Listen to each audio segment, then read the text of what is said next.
بسم الله الرحمن الرحيم ويدعو الإنسان بالشر دعاءه بالخير وكان الإنسان عجولا آمنت بالله صدق الله مولانا العظيم وبلغنا رسوله النبي الكريم ونحن على ذلك من الشاهدين والشاكرين والحمد لله رب العالمين.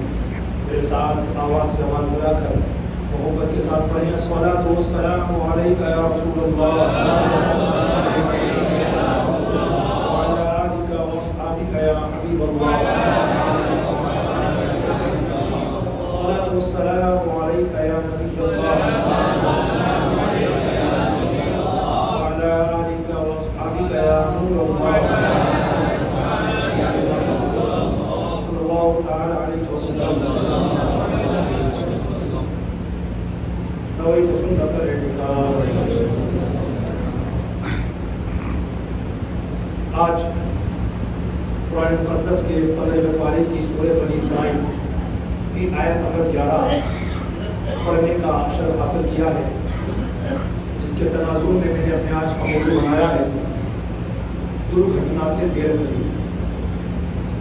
یہ ایک ہندی کی مثال کے طور پر پیش کی جاتی ہے ہندی زبان میں. درگھٹنا سے دیر بھلی یعنی اس کہاوت کے ذریعے سے ہمیں سمجھایا گیا ہے کہ جلد بازی کے بڑے نقصانات ہیں. جلد باز آدمی لوگوں کی نظروں سے گر جاتا ہے، اپنے وقار کو مجروح کر دیتا ہے. مذہب اسلام میں جلد بازی کی کوئی پذیرائی نہیں ہے، یعنی جلد بازی کوئی اچھی چیز نہیں ہے.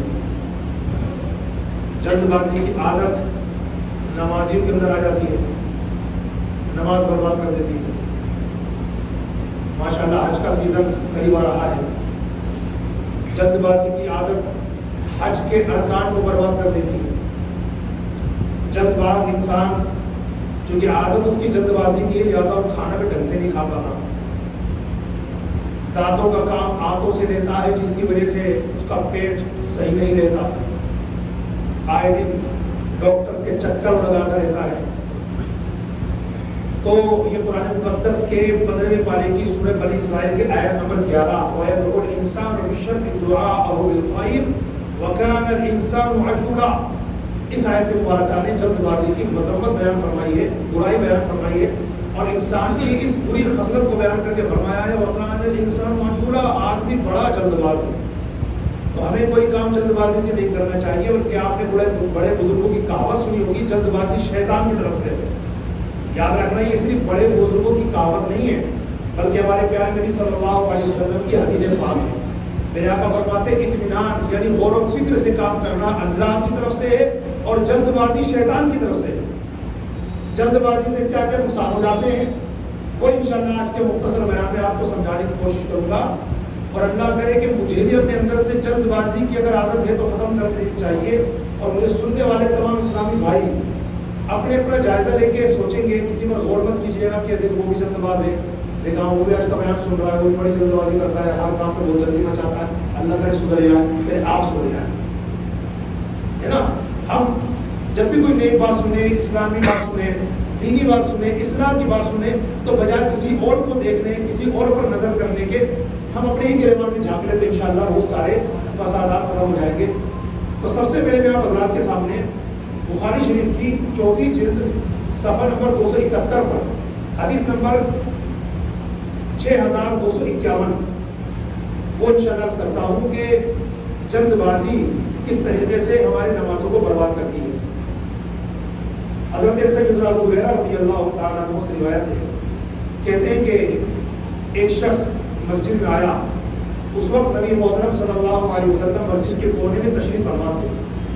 وہ آیا، اس نے نماز پڑھی، نماز پڑھ کے جانے لگا. حضور کو اس نے سلام عرض کیا. میرے آقا نے فرمایا وعلیک السلام، لوٹ جاؤ، دوبارہ نماز پڑھو، تم نے نماز نہیں پڑھی. وہ شخص گیا، دوبارہ نماز پڑھی، جاتے جاتے حضور کو سلام عرض کیا، جانے لگا تو آقا نے فرمایا وعلیک السلام، لوٹ جاؤ، نماز پڑھو، تم نے نماز نہیں پڑھی. وہ شخص تیسری بار پھر نماز شروع کرتا ہے، نماز مکمل کرتا ہے، آقا کریم صلی اللہ علیہ وسلم کو سلام عرض کرتا ہے، جانے لگتا ہے. میرے آقا فرماتے وعلیک السلام، لوٹ جاؤ، دوبارہ نماز پڑھو، تم نے نماز نہیں پڑھی. بڑا بھی بیان کرتے ہیں تیسری مرتبہ یا اس کے بعد بھی نماز جب اس بندے نے ادا کر لی تو حضور رحمت عالم صلی اللہ علیہ وسلم نے پھر فرمایا وعلیک السلام، لوٹ جاؤ دوبارہ نماز پڑھو. تم نے نماز نہیں پڑھی تو اس شخص نے عرض کیا رسول اللہ آپ مجھے نماز سکھا دیجئے. تو میرے آقا علیہ السلام نے ارشاد فرمایا جب تم نماز کے لیے کھڑے ہونے کا ارادہ کرو تو پورا وضو کرو، مکمل وضو کرو، قبلے کی طرف منہ کرو، تکبیر کہو اور قرآن پاک میں سے جو آسان ہو پڑھو.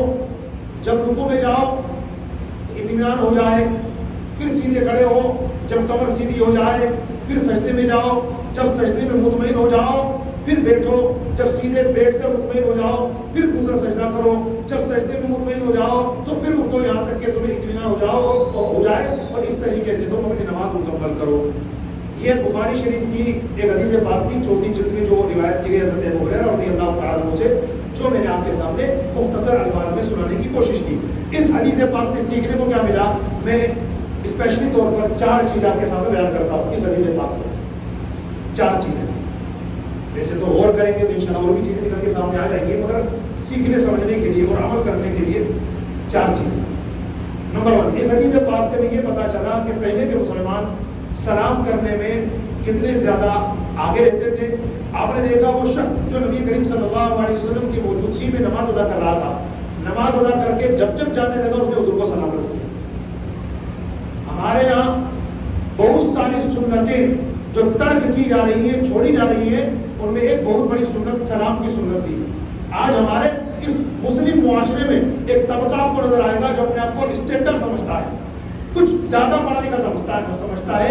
یہی وجہ ہے کہ وہ اپنے مسلمان بھائیوں سے ملاقات کے وقت السلام علیکم کہنے میں شرم محسوس کرتا ہے یا اپنی ذلت محسوس کرتا ہے. معاذ اللہ، good morning, good afternoon, good evening, good night, شام بخیر، صبح بخیر، آداب عرض، اس طرح کے الفاظ کے ذریعے وہ ملاقات کرتا ہے. یاد رکھیے گا یہ سب چیزیں وہ ہیں جو سنت کو مٹانے والی ہیں. سنت یہ ہے کہ جب کسی سے ملاقات ہو السلام علیکم ورحمۃ اللہ وبرکاتہ آ جائے. کم سے کم السلام علیکم، یہ سلام کا سب سے کم درجہ ہے السلام علیکم. حدیث پاک میں جب کوئی کسی کو سلام کرے السلام علیکم کہے تو 10 نیکیاں ملتی ہیں، ورحمۃ اللہ کہہ دے تو 20 نیکیاں ہو جاتی ہیں، وبرکاتہ بڑھا دے 30 نیکیاں ہو جاتی ہیں. پھر فرمایا اس کے بعد کوئی لفظ زیادہ نہیں ہے. جیسے ہمارے یہاں پر ایک چلن یہ بھی ہے، ان بیچاروں کو چونکہ سلام کے حوالے سے مسائل نہیں معلوم، رولز اینڈ ریگولیشنز نہیں معلوم، اسی وجہ سے السلام علیکم ورحمۃ اللہ وبرکاتہ ومغفرۃ، اور اس کے بعد میں نہ جانے کیا کیا کر دیتے ہیں، جنت المقام و دوزخ حرام. یہ الفاظ آپ نے سنے ہوں گے بھائی ہمارے اسی مسلم معاشرے میں. ہمارے اسلام میں تو یہ الفاظ نہیں. اعلیٰ حضرت سے سوال ہوا کہ سلام اور جواب سلام کے زیادہ الفاظ کیا ہیں، تو اعلیٰ حضرت نے جو جواب کیا حدیث پاک کی روشنی میں وہ بھی میکسیمم یہی تھا، السلام علیکم ورحمۃ اللہ وبرکاتہ، اور جواب وعلیکم السلام ورحمۃ اللہ وبرکاتہ. بس اس کے بعد جو ہمارے یہاں بڑھایا جا رہا ہے حدیث شریف میں اس کا ذکر تو نہیں ملتا. اور یہ جو ہمارے یہاں پر جنت المقام، دوزخ الحرام اور اس طریقے سے جو سلام کا لوگ مذاق اڑاتے ہیں نا، ان لوگوں کو سدھر جانا چاہیے. اس لیے کہ آپ اپنی آخرت داؤ پہ لگا رہے ہیں. کس کا مذاق اڑا رہے ہیں؟ سلام کا مذاق اڑا رہے ہیں. تو میرے بھائیوں جس طریقے سے آج ہمارے مسلم معاشرے سے دیگر سنتیں اڑتی چلی جا رہی ہیں، وہاں پر ایک عظیم سنت سلام کی بھی ہے، اسے بھی لوگ ترک کر رہے ہیں. اچھا پھر جو ہمارے مسلم معاشرے میں ایسے خوش نصیب لوگ ہیں جو سلام کرتے ہیں ماشاءاللہ، لیکن ان سلام کرنے والوں میں ایک تعداد آپ کو ایسی ملے گی جو ڈھنگ سے سلام نہیں کرتے. السلام علیکم، وعلیکم السلام، یہ کون سا سلام؟ السلام علیکم یہ تو کوئی سلام ہی نہیں ہے. وعلیکم السلام یہ بھی کوئی سلام نہیں. یاد رکھنا 2 طریقے ہیں سلام کے. الفاظ کے اعتبار سے اگر آپ نے یوں سلام کیا تو سنت ادا ہوگی، ورنہ آپ کچھ بھی بولتے رہیے. ایک ہے السلام علیکم اور ایک ہے سلام علیکم. ایک تو ہے السلام علیکم، سنت ادا ہو گئی، اور ایک ہے سلام علیکم، اس سے بھی سنت ادا ہو گئی. اس کے علاوہ ہم اور آپ جو بول رہے ہیں، طبیعت اس کو کہہ رہی ہے سلام، شریعت کہہ رہی ہے وہ سلام ہی نہیں. وہ تمہاری من مانی ہے جو تم الفاظ کے ذریعے باہر نکال رہے ہو. ہمارے ہاں ایک چلن اور بھی ہے سلام کے بارے میں، ہاتھ کے ذریعے اشارہ کرتے ہیں، انگلیوں کے ذریعے اشارہ کرتے ہیں. یاد رکھنا ہاتھ اور انگلیوں کے اشارے سے سلام کرنے کو یہودیوں عیسائیوں کے سلام کا طریقہ بتایا گیا ہے. ہمارا مذہب یہ کہتا ہے کہ اگر کوئی دور ہے آپ کا وہ اسلامی بھائی دور ہے جس کا آپ سلام کرنا چاہتے ہیں اور پتہ ہے کہ میرے سلام کے بعد آپ پہنچے گی نہیں، تو اسے آپ ہاتھ کے ذریعے سے کر سکتے ہیں، انگلی کے ذریعے کر سکتے ہیں، مگر اس میں بھی ہمارا مذہب اسلام کی گائیڈ ہم کو بتایا کہ جب دور کوئی ہو آواز وہاں نہیں جا پا رہی، اب ہاتھ سے اس کو سلام کرنا چاہ رہے تو رائٹ کر لیجئے، مگر اس کے اندر بھی آپ زبان سے بھی بولیے تاکہ اس سنت پر عمل ہو جائے، اس تک آواز نہ پہنچے کوئی دقت نہیں، آپ تو اپنے کانوں کو آواز پہنچا دیں، جیسے دور کوئی ہے السلام علیکم، دور کوئی ہے السلام علیکم، اب وہاں تک آواز تو جانی پائے گا السلام علیکم، وہ نہیں سن پائے گا نا، تو اب ٹھیک ہے آپ کو پتا میری آواز وہ سن بھی نہیں پائے گا، دور ہے تو آپ ہاتھ کے ذریعے اشارہ کر دیں، اسے پتا چل جائے کہ آپ بھائی جان سلام کر رہے ہیں، لیکن ساتھ ساتھ آپ زبان سے بھی بولیں، اس لیے کہ خالی ہاتھ سے سلام کر دیا تو اس کو یہودیوں کا سلام کہا گیا ہے، وہ ہاتھ کے اشارے سے سلام کرتے ہیں، انگلیوں کے اشارے سے سلام کرتے ہیں، یہودیوں صحیح کو طریقہ، مسلمان جب سلام کرے گا زبان سے بولے گا، ہاتھ کا اشارہ نہیں کرے گا، اور جو کر رہا ہے مجبوری کی وجہ سے کہ دور میرا بھائی کو نہیں سن پائے گا میری آواز، تو ٹھیک ہے ہاتھ کے ذریعے سے کر دے، انگلی کے ذریعے سے کر دے، مگر زبان بھی ہلائیں تاکہ مسلمان کا جو طریقہ ہے سلام کرنے کا وہ باقی رہے۔ تو سلام کے حوالے سے بہت ساری کنفیوژن ہمارے مسلم معاشرے میں ہے، سلام نہیں کرنا آتا سنت کے ذریعے سے، تو یاد رکھیے گا السلام علیکم، یہ ہے، وعلیکم السلام کوئی سلام ہی نہیں ہے، وعلیکم السلام، وعلیکم السلام، اگر آپ ایک مسلمانوں کی لائن بٹھا دیں نا، ایک دو تین، ایک کے پیچھے ایک کے پیچھے لائن لگا دیں اور ہر ایک کا ٹیسٹ لیں کہ سنت کے مطابق سلام کس سے کرنا آتا ہے اور جواب دینا کسی آتا ہے، اگر آپ میں سمجھتا ہوں اگر 100 آدمیوں کو آپ نے بٹھایا، 100 مسلمانوں کو ان کا ٹیسٹ لینے کے لیے، ہم اور آپ تو ٹیسٹ نہیں لیں گے، وہ تو خیر جانکار جو پڑھے لکھے لوگ ہوتے ہیں جو تجوید کے قواعد جانتے ہیں، اگر وہ ٹیسٹ لینے بیٹھ جائیں لوگوں کا تو میں سمجھتا ہوں 100 مسلمانوں میں سے مشکل سے 97-98 مسلمان ہوں گے جو فیل ہو جائیں گے، مشکل سے 2-3 ہوں گے جو پاس ہوں گے، وجہ سلام نہیں کرنا، لیکن ہم نے آپ کو بہت پڑھا لکھا ہم لوگ سمجھتے ہیں، تو اب اس پر میں بہت کچھ کلام کرنا چاہوں تو کر سکتا ہوں، لیکن ٹائم مجھے اجازت بھی نہیں دے گا اور یہ ٹاپک بھی نہیں ہے سلام کا، انشاءاللہ پھر کبھی موقع اللہ تعالیٰ عطا فرمائے گا تو دیکھیں گے انشاءاللہ۔ تو فی الحال اتنا یاد رکھیں کہ گزشتہ زمانے کے مسلمانوں میں سلام کا بہت رواج تھا، اور اس زمانے میں جہاں بہت ساری سنتیں ترک ہو رہی وہاں ایک سنت سلام کی بھی ہے، اور جو گنے چنے مسلمان سلام کر لیتے ہیں تو ان میں ایک تعداد وہ ہے جو سنت کے مطابق نہیں کرتی، تو میں گزارش بھی کرتا ہوں سلام کیجئے، سنت ادا ہو جائے گی اور طریقے سے کیجئے تو ثواب بھی ملے گا، اور یاد رکھنا کس سلام کا جواب دینا واجب ہوتا ہے، اس حوالے سے میں گزشتہ جمعہ تھا یا اس سے پہلے والا تھا تو میں نے کچھ باتیں عرض کی تھی، آج ایک بات اور عرض کر دیتا ہوں، جو سلام سنت کے مطابق کیا جائے گا جواب اسی کا واجب ہوگا، یہ بھی دھیان رکھ لینا۔ آپ نے مجھے سلام کیا السلام علیکم، میں چپ چاپ رہا، آپ کو ناراض ہونے کی ضرورت نہیں ہے، امام صاحب نے میرے سلام کا جواب نہیں دیا، کیا ان کو پتہ نہیں کہ سلام کا جواب دینا واجب ہوتا ہے، ہو جائے گی ناراض، کیا بگاڑ دیں گے آپ؟ کیا مسئلہ جانتے ہیں، آپ نے جس طریقے کا سلام کیا ہے اس طریقے کے سلام کا جواب دینا واجب ہی نہیں ہے، اب ایک بار کرو 1 کروڑ بار کرو، آپ کی طبیعت کہہ رہی ہے وہ واجب ادا نہیں کیا امام صاحب نے، میرے بھائی نے واجب ادا نہیں کیا، آپ کہہ رہے ہیں یہ بات تو کہ واجب ادا نہیں کیا، شریعت یہ کہہ رہی ہے جو واجب تھا ہی نہیں تو جواب دینا کیسے واجب ہوگا؟ بات سمجھ آ رہی ہے؟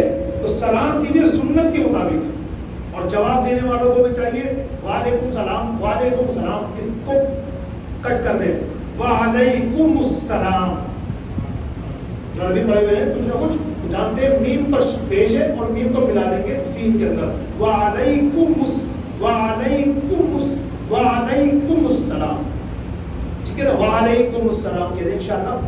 تو یہ تو سلام کے بارے میں، اس حدیث پاک سے میں نے بتایا 4 باتیں پتہ چلی، ایک تو سلام کے بارے میں، دوسری جب ہماری کوئی اصلاح کرے تو ایکسپٹ کرنا چاہیے، آقا کریم صلی اللہ علیہ وسلم نے اس آنے والے شخص کو اس کی نماز کی غلطیاں بتائی اور طریقہ ارشاد فرمایا کہ ایسے نماز پڑھو، اس بندے نے ایک بار پڑھی، حضور نے فرمایا تم نے نماز ہی نہیں پڑھی، دوسری بار پڑھی، حضور نے فرمایا تم نے نماز ہی نہیں پڑھی، تیسری بار پڑھی، حضور نے فرمایا تم نے نماز ہی نہیں پڑھی، اور تیسری چوتھی کے بعد جب وہ پڑھ کر آئے اور آقا علیہ السلام نے پھر فرمایا تم نے نماز ہی نہیں پڑھی، تو انہوں نے استفسار کیا، پوچھا یا رسول اللہ آپ مجھے سکھا دیجیے، تو اللہ کے حبیب علیہ السلام نے انہیں نماز کا طریقہ ارشاد فرمایا، اور آقا علیہ السلام نے اصلاح فرمائی، انہوں نے وہ اصلاح ایکسپٹ کی، قبول کی کہ ہاں بالکل میری غلطی تھی، میں مانتا ہوں، اور انشاءاللہ آقا جیسے آپ نے بتایا ہے اب ایسے نماز پڑھوں گا۔ ہمیں بھی اس حدیث پاک سے یہ دوسری بات پتہ چلی کہ اگر کوئی ہماری اصلاح کرے تو اس کی اصلاح کو قبول کرنا چاہیے. ایسا نہ ہو کہ کوئی ہمیں سمجھا رہا ہے بھائی صاحب لے لو، ایسا نہ ہو کہ کوئی سمجھا رہا ہے تو بھائی صاحب اپنا کام کرو. یہ عقل مندوں کا طریقہ نہیں ہے، یہ بے وقوفوں کا طریقہ ہے کہ کوئی تمہیں سمجھا رہا ہے تو بجائے اس کی بات ماننے کے آپ اس پر چڑھائی کر رہے ہو، اس کی بات نہیں مان رہے ہیں. ہمارے بزرگوں نے تو کو یہ درس دیا کہ کوئی بڑی عمر کا ہو وہ تو الگ بات ہے، اگر کوئی اصلاح کی بات چھوٹا بچہ بھی کہے نا اس کی بات بھی مان لو. اصلاح کی بات ہونی چاہیے، مانو. لیکن ہمارے یہاں پر نہیں مانی جاتی. بہت سارے لوگ ایسے ہیں جب آپ اصلاح کریں گے نا تو ان کی کوئی غلطی بتائیں گے. ایک تو ہمارے معاشرے میں یہ بھی بہت بڑی پرابلم ہے. اگر سامنے والے نے غلطی کی نا ہمیں نہیں بتایا اس کو، کیوں؟ کیونکہ مجھے پتا ہے مانے گا نہیں. اور یہ بھی پتا ہے اگر میں بتانے جاؤں گا تو الٹا مجھ پہ چڑھ جاتے. تمہیں کیا آتا ہے؟ تمہیں کچھ آتا جاتا ہے کیا؟ آتا لوگ دن ہوئے جمعہ پڑے ہوئے مجھے سمجھانے آئے ہو تب ڈر لگتا ہے اس کو کیسے سمجھائیں. ٹھیک ہے اس کو سمجھانا واجب بھی نہیں ہے، مگر اس حدیث پاک سے تو میں دوسری بات پتہ چلی وہ یہ ہے کہ جب کوئی یہ مسلمان ہو تمہاری اصلاح کرے، تمہاری غلطی بتائے، سر جھکا کے مان لو. اگر واقعی میں غلطی ہے تو مان لو. کئی بار ایسا ہوتا ہے کہ وہ سامنے والا غلطی سمجھ کے بتا رہا ہے اور ہم اسے غلطی نہیں مان رہے، یہ بھی بہت بڑی پرابلم ہے. تو پھر اس حوالے سے جو دوسرے اسلامی بھائی ہوتے ہیں سمجھدار، اس فیلڈ کے ماہر، ان سے مشورہ کر لیا جائے. یار وہ ایک بندے نے مجھے میری غلطی بتائی تو آپ کیا کہتے ہیں اس بارے میں، یہ غلطی ہے کیا؟ اگر آپ کو نہیں لگ رہا کہ وہ غلطی تو اپنے دوسرے جو معاشرہ پڑھے لکھے لوگ ہیں سمجھدار ان سے مشورہ کیجیے، وہ آپ کو گائیڈ لائن دیں گے، وہ بتائیں گے کہ ہاں یار یہ غلطی تو ہے، مان لیجیے. یہ مومن کامل کی علامتوں میں سے ایک علامت ہے کہ جب غلطی ہو جائے تو مان لیتا. ایک بڑا پیارا جملہ ہے ہمارے نگران شورا مولانا محمد عمران اطاری صاحب کا، ان کے بیان میں میں نے سنا تھا. آپ فرماتے ہیں اگر کامیاب ہونا چاہتے ہو نا تو اس نسخے پر عمل کرو. فرماتے ہیں غلطی ہو جائے تو مان لو، غلط فہمی ہو جائے تو دور کر دو. غلطی ہو جائے تو مان لو کہ ہاں میں نے غلطی کی، انشاءاللہ آئندہ بچوں گا. یہ کامیابی کی علامت ہے. اگر تم غلطی ہو جانے پر ڈٹے رہے، نہیں میں نے غلط نہیں کیا، نہیں میں مجھ سے کی غلطی ہوگی، آپ کو لگ رہا ہو غلط جاؤ کام میں تو صحیح ہوں اپنی جگہ پر. ارے بھائی جو تم سے بات کر رہے ہیں وہ جاہل جپٹ نہیں ہے، بے پڑھے لکھے نہیں ہے، سمجھدار ہے. قوم کے اچھے خاصے لوگ آپ کو بتا رہے ہیں کہ اب کی یہ غلطی تو مان لی جائے، مگر میں ٹل گئے تو یہ بہت بڑی بے وقوفی ہے. تو نگرانی شورا نے بیان کے دوران یہ بڑا اچھا جو ہے نقطہ بتایا کہ اگر غلطی ہو جائے تو مان لو، غلط فہمی ہو جائے تو دور کر دو، انشاءاللہ کامیابی تمہارے قدم چومے گی. تو اس حدیث پاک سے دوسری بات ہمیں پتہ چلی کہ اگر ہماری کوئی غلطی بتائے مسکرائیے، اس کو جزاک اللہ خیرہ کہیے، اسے تھینک یو کہیے، اس کا شکریہ ادا کیجیے. بھائی آپ نے بلکہ اس کو میں تو یہ بھی کہوں گا اگر آپ کو لگتا ہے کہ ماشاءاللہ پڑھا لکھا آدمی ہے، سمجھدار ہے، دینی سمجھ بھی اس کے پاس ہے اور دنیاوی سمجھ بھی اس کے پاس ہے، تو آپ اس سے یہ بھی کہیے کہ بھائی جان آئندہ بھی اگر آپ مجھ سے کوئی غلطی ہوتی دیکھیں نا برائے کرم میری اصلاح فرمائیے گا. میں آپ کو شکریہ کہتا ہوں، اللہ آپ کو جزائے خیر سے نوازے. اس کا بھی دل بھرا ہوگا اور انشاءاللہ اس کو مزید آپ سے کچھ بات کرنے کا موقع ملے گا. اور میں یاد رکھنا پیارے بھائیوں، جس کی اصلاح کرنے والا کوئی نہیں ہوتا نا پھر اسے ٹھوکریں کھاتے ہوئے دیر نہیں لگتی. اور کتنی ٹھوکریں کھاتا ہے اس معاشرے کے اندر وہ منہ دکھانے کے قابل نہیں رہتا. اس کے ایٹیٹیوڈ سے، اس کے انداز سے لوگ دور بھاگتے ہیں. ارے ڈھیٹ انسان ہے یار، ضدی ہے، ڈھیٹ ہے. تو یہ اپنے اندر سے عادت مجھے بھی نکالنی ہے اگر میرے اندر ہے تو. اگر تو میں آپ سے گزارش کروں کہ میں آپ کو بتاؤں کہ ہمارے ماشاءاللہ مسجد میں کئی بار علماء کرام تشریف لاتے ہیں. میں اپنی بات آپ کو اس لیے بتا رہا ہوں تاکہ کوئی جانکاری رہے کہ ہم کوشش ہماری یہ ہوتی ہے کہ جو بات آپ کے سامنے بیان کرے تو اس پر خود بھی عمل ہمارا ہو. کبھی ایسا ہوتا ہے کہ توجہ نہیں رہتی ہے، بیان کر دیا ہم نے آپ کے سامنے، کبھی توجہ نہیں جس کی وجہ سے عمل نہیں ہو پایا. تو آپ کو یہ بدگمانی نہیں کرنے دے. امام صاحب نے جمعے میں تو یہ بیان کیا تھا، خود کا تو عمل ہی نہیں ہے. تو آپ بدگمان نہ ہو، بلکہ آپ سے میں کہتا ہوں آپ ہماری توجہ دلائیں محبت پیار کے ساتھ. انشاءاللہ جب اس طریقے سے محبت پیار کے ساتھ ایک دوسری اصلاح کرتے رہیں گے نا، ہمارا معاشرہ سنتوں کا گہوارہ بنے گا، محبتوں کا گہوارہ بنے گا. اور مجھ سے ملنے والے جانتے ہیں الحمدللہ. ایک بزرگ یہاں پر تشریف فرما ہے، میں نام نہیں بھولوں گا، نام کا ذکر کروں گا، لیکن ماشاءاللہ وہ پڑھے لکھے ہیں اور میں نے ان سے کہہ رکھا ہے کہ ہمارے چچا ہیں اور بزرگ ہیں، اس سے میں نے یہ کہہ رکھا ہے میرا بیان اور توجہ سے سنتے ہیں ماشاءاللہ.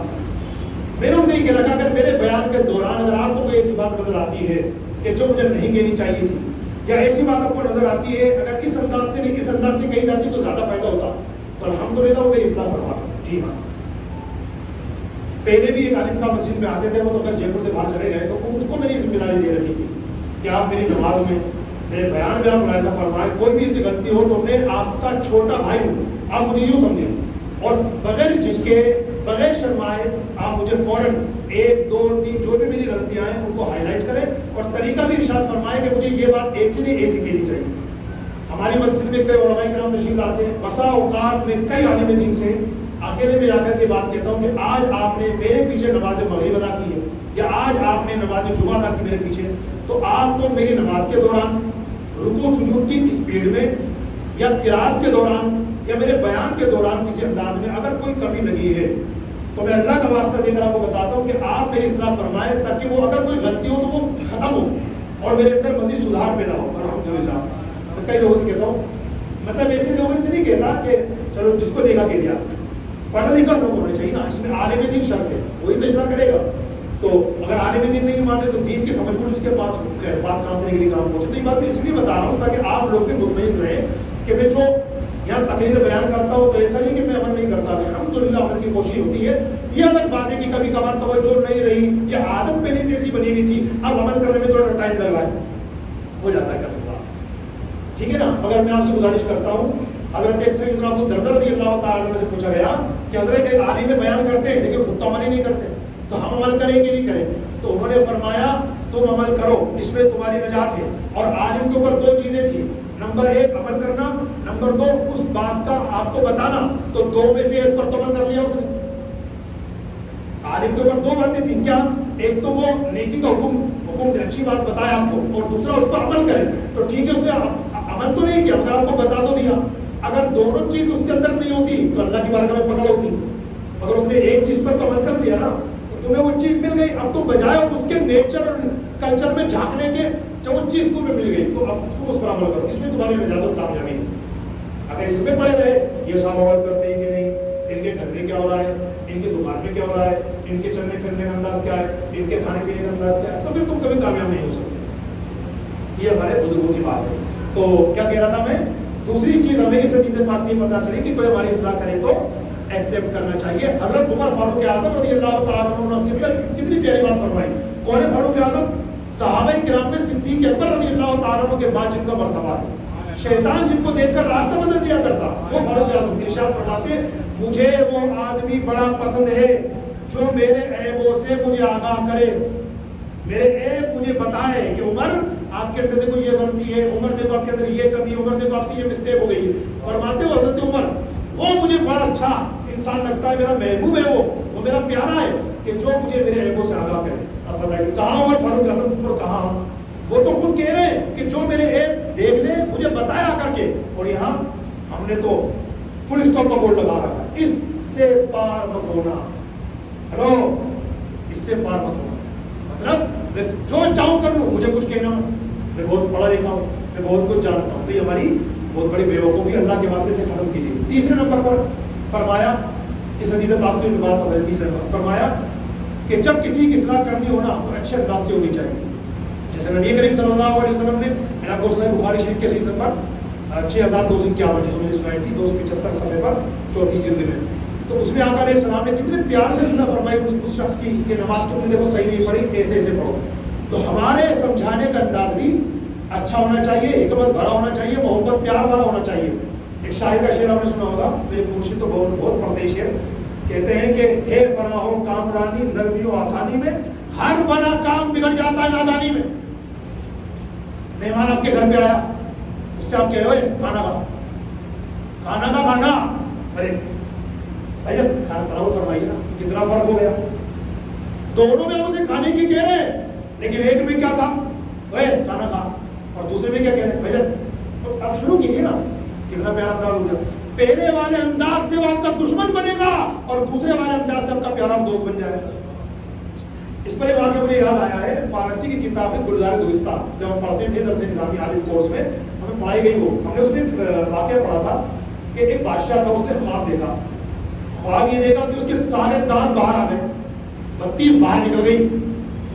صبح اٹھا تو بڑا بے چین، بڑا پریشان تھا.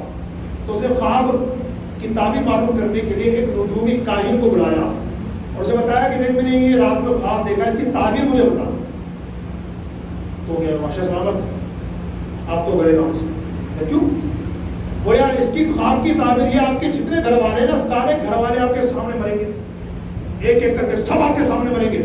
بادشاہ غصہ گیا، ارے میرے گھر والوں کو مارنا رک تھے، آجا. جلاد کو بلایا، اس کا سر تن سے جدا کر دے. جلاد نے تلوار ماری، اس کا سر تن سے جدا کر دیا. مگر بادشاہ کو ٹینشن تب بھی ہو رہی تھی، یار خواب کی تعبیر تو مجھے معلوم ہونی چاہیے. دوسرے کو بلایا کہ میرے خواب دیکھا، اس کی تعبیر بتا. اس نے کہا بادشاہ سلامت آپ کے خواب کی تعبیر یہ ہے کہ آپ اپنے گھر والوں میں سب سے لمبی عمر پائیں گے. اچھا سبحان اللہ ماشاء اللہ، لاؤ بھائی لاؤ، انعام لاؤ، انعام لاؤ، سونے چاندی جواہرات سے اس کو توڑ دو، اس کو مالا مال کر دو. علماء فرماتے ہیں اب غور کرو، دونوں نے تو خواب کی تعبیر ایک ہی بتائی تھی، انداز جدا جدا تھا. پہلے والے نے کیا بتایا، بادشاہ آپ کے سامنے آپ کے گھر والے ایک ایک کر کے سب مر جائیں گے. دوسرے نے بھی وہی بات بتائی مگر الفاظ اور انداز چینج تھا. بادشاہ آپ اپنے گھر والوں میں سب سے لمبی عمر پائیں گے، اس کا بھی تو یہ مطلب تھا بھائی ایک ایک کر کے سب مر جائیں گے، مطلب آپ کے باپ کا انتقال ہوگا، پھر آپ کی ماں مرے گی، پھر آپ کا بھائی مرے گا، پھر آپ کے چاچا مریں گے، اس طرح کر کے سب مر جائیں گے. آپ میں بعد میں سب سے آخر میں آپ انتقال کریں گے، اس کا بھی تو یہ مطلب تھا. مگر انعام کس کو ملا؟ دوسرے والے کو. کیوں؟ اس کا انداز اچھا تھا. اور پہلے والے کو سزا کیوں مل گئی؟ اس کا انداز درست نہیں تھا. یہی کام ہمارا اصلاح کے حوالے سے ہونا چاہیے. ہم کسی کو سمجھائیں تو تان کرنے والا، لان تان کرنے والا انداز نہیں ہونا چاہیے، ڈانٹ ڈپٹ کرنے والا انداز نہیں ہونا چاہیے، حکمت والا انداز ہونا چاہیے، پیار محبت والا انداز ہونا چاہیے. اور اس کے اندر بھی صوفیاء کرام نے ہماری تربیت فرماتے ہوئے فرمایا جب کسی کو سمجھانا ہو نا سب کے سامنے مت سمجھاؤ، اکیلے میں سمجھاؤ.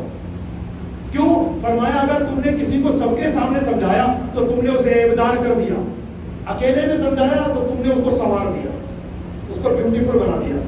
تو اس لیے اگر کوئی غلطی ہو جائے نا، جیسے مجھے میرے اندر آپ نے کوئی غلطی، لیکن اپنی مثال دے کے بتاتا ہوں. آج میں نے اپنے بیان میں کوئی بات ایسی کہہ دی جو نہیں کہنی چاہیے تھی، یا اسے دوسرے انداز سے کہہ سکتا تھا، مگر میں نے چلو بول دی، یا میرے منہ سے نکل گیا. اب آپ میرے پاس آتے ہیں 4 آدمی کے ساتھ، امام صاحب کو معاف کرنا، آپ نے جو آج بیان میں بات کہی تھی نا آپ کو نہیں بولنی چاہیے تھی. دیکھو برا مت ماننا، معاف کرنا آپ کو نہیں بولنی چاہیے تھی. تو آپ کو یہ بات اکیلے میں بولنی چاہیے تھی. یہ 4 آدمیوں کے سامنے کھچڑی بنانے کی کیا ضرورت ہے؟ ٹھیک ہے امام صاحب مان لیں گے، لیکن یقیناً آپ کی محبت، آپ کا وقار، آپ کی عزت امام صاحب کی طرف نہیں آ پائے گی. کیونکہ اگر غلطی تھی تو آپ اکیلے میں کہتے تھے امام صاحب تھوڑی سی معافی چاہتے ہوئے بات کہتا ہوں، یہ بات تھی، اس طرح بھی ہو جاتی. مطلب یوں سمجھو سانپ بھی مر جاتا اور لاٹھی بھی نہیں ٹوٹتی. مگر یہاں سانپ تو ٹھیک ہے مر گیا مگر لاٹھی بھی ٹوٹ گئی. کم سے کم لاٹھی تو بچا کے رکھتے تاکہ کوئی دوسرا سانپ مارنے کو ملتا ہے. کتنی باتیں ہو گئی اور ٹائم دیکھیں ماشاءاللہ. ابھی تو حدیث پاک کے پوائنٹس بتا رہا ہوں نا آپ کو، اصل ٹاپک پر کہاں ہے، لیکن انشاءاللہ کچھ باتیں کروں گا. تو تین پوائنٹ ہو گئے نا. نمبر 1 کیا تھا؟ سلام کو عام کیا جائے. نمبر 2 کیا تھا؟ کوئی ہماری اصلاح کرے تو اس کی بات مانی جائے، اس کا شکریہ ادا کیا جائے، محبت کے ساتھ اس کی بات کو قبول کر کے عمل کیا جائے. اور تیسرا، جب ہم کسی کی اصلاح کریں تو ہمارا انداز غصے والا نہیں ہونا چاہیے، تان و تشریح والا نہیں ہونا چاہیے، ڈانٹ ڈپٹ والا نہیں ہونا چاہیے، محبت پیار والا ہونا چاہیے. اور چوتھا سب سے لاسٹ اور سب سے مین پوائنٹ وہ یہ جو آج کے میرے ٹاپک کا ہے، جلد بازی ایک ایسی نحوست اور بیماری ہے جو ہماری نمازوں کو غارت کر دیتی ہے. آپ نے دیکھا وہ شخص جو مسجد میں آئے تھے، نبی کریم صلی اللہ علیہ وسلم نے انہیں کیا دیکھا کہ جلدی جلدی نماز پڑھ رہے. تو آپ نے اصلاح فرمائی صلی اللہ علیہ وسلم ہماری نمازوں کے اندر بھی جلد بازی جب آ جاتی ہے نا تو نمازیں برباد کر دیتی ہے. اس کی میں 2-3 مثالیں آپ کے سامنے پیش کرتا ہوں انشاءاللہ. شاید مجھے آگے جانے کا موقع نہیں ملے گا، اسی میں بات آج پوری ہو جائے گی. سب سے پہلے غنی سے بات سماعت فرمائیں. ہمارے کریم آقا رحمت والے مصطفیٰ صلی اللہ علیہ وسلم نے ارشاد فرمایا سب سے بدتر چور، سب سے برا چور وہ ہے جو اپنی نماز میں چوری کرتا ہے. صحابہ کرام علیہ رضوان عرض کی یا رسول اللہ اپنی نماز میں کون بھلا چوری کرے گا اور کیسے کرے گا؟ تو آقا علیہ السلام نے فرمایا جو اپنی نماز کے رکوع سجود صحیح ادا نہیں کرتا وہ نماز کا چور ہے، وہ نماز کا چور ہے. بخاری شریف کے اندر بھی اور سنن نسائی کے اندر بھی ایک روایت کو نقل کیا گیا کہ حضرت حذیفہ بن یمان رضی اللہ تعالیٰ جو آقا علیہ السلام کے صحابی ہیں وہ مسجد میں بیٹھے ہوئے تھے. ایک شخص آیا، اس نے اپنے طریقے سے نماز پڑھی. جب جانے لگا تو انہوں نے بلا کے فرمایا کیا کر رہے تھے؟ کہا نماز پڑھ رہا تھا. فرمایا کب سے نماز پڑھو؟ کہ 40 سال سے. فرمایا ابھی تک تم نے کوئی نماز پڑھی نہیں. اس نے کیا کہا 40 سال سے پڑھو. آپ نے فرمایا تم نے ابھی تک کوئی نماز پڑھی نہیں. اور آگے فرماتے ہیں اگر تم اسی حالت میں نماز پڑھتے پڑھتے مر گئے تو طریقہ مصطفیٰ پر تمہاری موت نہیں ہوگی. مطلب مسلمان ہونے کی حالت میں تمہارا انتقال نہیں ہوگا. اندیشہ ہے کہ کفر میں مر جاؤ, ایمان تباہ برباد کر کے مر جاؤ. نماز ڈھنگ سے نہیں پڑھ رہا تھا نا, اس لیے آپ نے فرمایا. ہماری نماز کا کیا حال ہے؟ میں اس کی 2-3 مثالیں آپ کو دے کے انشاءاللہ آگے بات بڑھاتا ہوں. تعدیل ارکان یہ واجب ہے. جلد بازی کی وجہ سے ہم لوگ تعدیل ارکان ادا نہیں کرتے, جس کی وجہ سے واجب ترک ہو جاتا ہے, اور جان بوجھ کر واجب ترک کرنے سے نماز واجب الارادہ ہو جاتی ہے. مطلب ایسی نماز کا پھر سے پڑھنا واجب ہے. اب تعدیل ارکان کیا ہے تو اس کو آسان بھاشا میں سمجھا دیتا ہوں. تعدیل ارکان کا مطلب ہوتا ہے رکوع, سجود, قوما, جلسہ وغیرہ میں کم سے کم 1 مرتبہ سبحان اللہ کہنے کی مقدار ٹھہرنا. اللہ کیا لگا رکھا ہے؟ غلط کیا آپ نے؟ غلط کرنے کے بعد کیا لگا رکھا ہے؟ ناٹک, نماز کا مذاق. یہی وہ نماز ہے جو قیامت میں آپ کے منہ پر مار دی جائے گی. اللہ کی بارگاہ میں اس نماز کی کوئی وقت نہیں ہے. آپ کی طبیعت اسے نماز کی رہی ہوگی, رب کی شریعت اسے خالی اٹھ بیٹھ کا نام دیتی ہے, نماز کا نہیں. کیونکہ تعدیل ارکان کمپلسری تھا, وہ آپ نے چھوڑ دیا. نمازیوں کی بہت بڑی تعداد آپ کو مسجدوں میں ملے گی, رکوع کرنے کے بعد کھڑے ہوتے ہیں سمجھ اللہ لمن حمدہ. آپ چیک کرو, چلو جاؤ میں آپ کو کام دیتا ہوں, چیک کرو آپ رکوع سے سیدھا کتنے لوگ کھڑے ہوتے ہیں. کمر کا سیدھا ہونا واجب ہے. اگر کوئی مجبوری نہیں ہے, جیسے کوئی بڑی عمر کے بزرگ ہیں, کمر سیدھی ان کی ہوتی نہیں ہے تو پرابلم ہے ان کی, شریعت نے اس کو منظور کیا. اسی طریقے سے کوئی جوان ہے لیکن اس کی کمر میں پرابلم ہے واقعی میں, کہ وہ کمر سیدھی کر ہی نہیں پائے گا, تو جو لوگ کمر سیدھی کر سکتے وہ تو کریں, مگر نہیں کرتے دیکھنا, آپ چیک کرنا کمر سیدھی ہوتی نہیں, اس سے بھی اللہ اکبر. اچھا پھر کمر سیدھی کرنے واجب نہیں ہے, کمر سیدھی ہونے کے ساتھ ساتھ کم سے کم 1 مرتبہ سبحان اللہ کا ٹائم گزرے, یہ بھی واجب ہے. اور معاف کرنا, مقتدی تو مقتدی, کئی امام لوگوں کی حالت بھی بالکل بگڑی ہوئی ہے اس میں. ایک مرتبہ کسی مسجد میں جانا ہوا, جے پوری کی مسجد, نام نہیں بتاتا میں آپ کو, وہاں مجھے وہاں نکاح پڑھانے گیا تھا سمے میں, تو وہاں نماز کا ٹائم ہو گیا, تو میں چلا گیا اس مسجد میں. امام صاحب کی نماز پڑھی, ہائے ہائے کیا سناٹے لگ رہے ہیں, اللہ میں نے کیا یار کہاں پھنس گیا. اچھا پھر مجھے وہ نماز واپس پڑھنی پڑی. جی ہاں میں نے نماز واپس پڑھی, چونکہ شریعت کا مسئلہ ہے بھائی, دین کا, اسلام کا مسئلہ ہے. وہ نماز مکروہ تحریمی ہے جس میں تعدیل ارکان ہی صحیح طریقے سے آپ نے ادا نہیں کیے. پھر میں نے وہاں کے مقتدی کو چیک کیا, کیونکہ جب امام اس ڈھنگ کا ہوا تو پھر مقتدی کتنے اسپیشل ہوں گے. وہاں جب میں پیچھے آ گیا, مغرب کی نماز کی بات کی, جب پیچھے میں گیا سنت ادا کرنے کے لیے, جو پیچھے سناٹے جب لگا رہے تھے مقتدی, میں نے کہا بیچارہ کا قصور نہیں, امام ہی بیچارہ کو ایسا نہیں رہا تو ان کا کیا حال ہے. پر انجن ہی جب صحیح ٹریک پہ نہیں چلے گا تو ڈبے کہاں سے چلیں گے. تو وہ حالت میں مقتدی کی تھی, کھٹا کھٹ اینڈ فٹافٹ. اللہ معاف کرے, حضور کے صدقے میں اللہ معاف کرے, یہ حالت ہے. تو میرے بھائیوں یاد رکھنا, تعدیل ارکان واجب ہے. یا آپ نے رکوع کیا, اطمینان ہو گیا, تسبیح پڑھ لی آپ نے, سمیع اللہ لمن حمدہ, تسلی سے پڑھ رہے ربنا ولک الحمد. تو دیکھیے ربنا ولک الحمد رکھنا, امام صاحب نے سمیع اللہ لمن حمدہ کہا, 1 مرتبہ سبحان اللہ کرنے کسی بھی گزر گیا تو واجب بھی ادا ہو گیا نا ماشاءاللہ. جائیے اطمینان سے سجدے میں, سجدہ کرنے کے بعد کئی لوگوں کو آپ دیکھیں گے بیٹھے اللہ اوپر, یہاں بھی کمر سیدھی ہونا واجب ہے, اور 1 مرتبہ سبحان اللہ کہنے کی مقدار ٹھہرنا واجب ہے. مگر یہاں بھی آپ لوگوں کو دیکھیں گے چند باز کہیں کہ سجدہ کیا, اللہ کمر سیدھی نہیں ہو پا رہی. اب بیچارے کام کاج کی قربانی دے کر مسجد پہنچ رہے ہیں, مئی جون کی گرمی ہے, ظہر کی دھوپ, چلچلاتی دھوپ میں مسجد پہنچ رہے ہیں.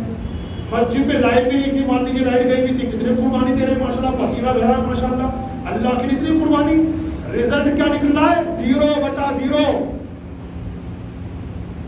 یہ حال ہے, کیونکہ صحیح نہیں پڑھو گے تو ارے اللہ قبول کرنے والا, تو مسجد میں آئے کیوں, گھر پڑھ لیتے, اور کھڑے ہو کے کیوں پڑھ لو, بیٹھ کے پڑھ لو, بیٹھ کے کیوں, لیٹ کے پڑھ لو, لیٹ کے کیوں, اشارے سے پڑھ لو, اشارے سے کیوں, نماز مت پڑھو نا, اللہ معاف کرنے والا. کیا مذاق لگا رکھا دین اسلام کا. تو ایسے لوگوں سے میری گزارش یہ ہے, نماز فرض ہے, اور جیسا اللہ نے حکم دیا ویسا نماز پڑھنا فرض ہے. اپنی پسند اور اپنی منمانی کے مطابق پڑھیں گے تو ٹھیک ہے. ہمیں ہماری طبیعتوں سے نماز کہہ سکتی ہے, رب کی شریعتوں سے نماز کا نام نہیں دیتی. اس بات کو بھی یاد رکھنا ہے. اسی طریقے سے ٹائم جا رہا ہے, حالانکہ ٹاپک تھوڑا لمبا ہے, شاید کہ اس کو کنٹینیو کریں گے, میں چاہتا ہوں. رکوع میں گئے, یہ سوسو کی آواز آ رہی تھی بھائی, اتنی فاسٹ آواز, سبحان ربی العظیم, کتنی بار پڑھا آپ نے؟ 3 بار. تو یہ کون سا طریقہ ہوتا ہے؟ آپ نے تو اتنا فاسٹ پڑھ لیا کہ حروف چبا گئے. حروف چبانے کی وجہ سے معنی فاسد ہو گئے, اور معنی جب فاسد ہو جاتا ہے تو یاد رکھنا میرے دین کا, اسلام کا یہ قانون قیامت تک یاد رکھنا. تسبیح ہو, قرآن شریف کی تلاوت آپ کر رہے ہو, تحیات ہو, درود ابراہیم ہو, دعائے معصورہ ہو, کسی بھی موقع پر پڑھنے میں اگر ایسی غلطی آپ نے کر دی جس سے معنی ٹوٹ جاتے, معنی فاسد ہو جاتے, اسلام کا فائنل ججمنٹ ہے فسدت الصلاۃ, نماز بھی ٹوٹ جاتی ہے. اب اس انداز سے بھی میں نے پڑھا, یہی حال اس کا بھی ہے تسبیح کا. میں یہ نہیں کہوں کہ چیک کرو, مگر اپنے اوپر غور کرے, میں بھی غور کروں بھائی, میں بھی دودھ کا دلاوا نہیں ہوں. ہم سب نے جو کام کرنا ہے اللہ کی مرضی کے مطابق کرنا ہے. دیکھو میرا ہاتھ دیکھو, یہ کیا ہو رہا ہے؟ 100 بار ہو گئی. اللہ سے مبارک ہو آپ کو. کس بات کی مبارک؟ آپ کی تسبیح قبول نہیں ہے, سناٹے والی. آقا فرماتے ہیں اطمینان اللہ کی طرف سے ہے, جلد بازی شیطان کی طرف سے. تو یہ جلد بازی کے نقصانات ہیں.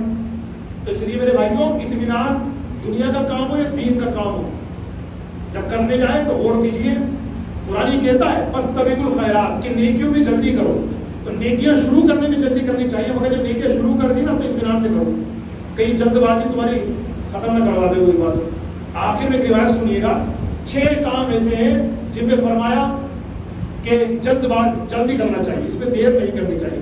ویسے جلد بازی شیطان کی طرف سے, مگر 6 کام ایسے ہیں. کتاب میرے پاس موجود آپ دیکھیے گا, اس میں 550 سال یا 600 سال پرانی کتاب ہے, حکایتیں اور نصیحتیں, یہ دعوت اسلامی نے اس کا ترجمہ کیا ہے اردو ٹرانسلیشن میں. تو 6 کام لکھے ہوئے ہیں حکایتیں نصیحتیں کتاب میں. فرمایا کہ 6 کام جلدی کرنے چاہیے, دیر نہیں کرنی چاہیے. حالانکہ جلد بازی شیطان کی طرف سے ہے, مگر یہ 6 کام جو جلدی کرنا یہ اللہ کا حکم ہے, جلدی کرنے چاہیے. نمبر 1, جب نماز کا وقت ہو جائے تو نماز کی تیاری کرنے میں جلدی کرو. نمبر 2, جب کوئی مہمان آپ کے یہاں پر آئے تو اس کی مہمان نوازی کرنے میں, کھانے پلانے میں اس کی جلدی کرو. نمبر 3, جب کسی کا انتقال ہو جائے تو کفن دفن میں جلدی کرو.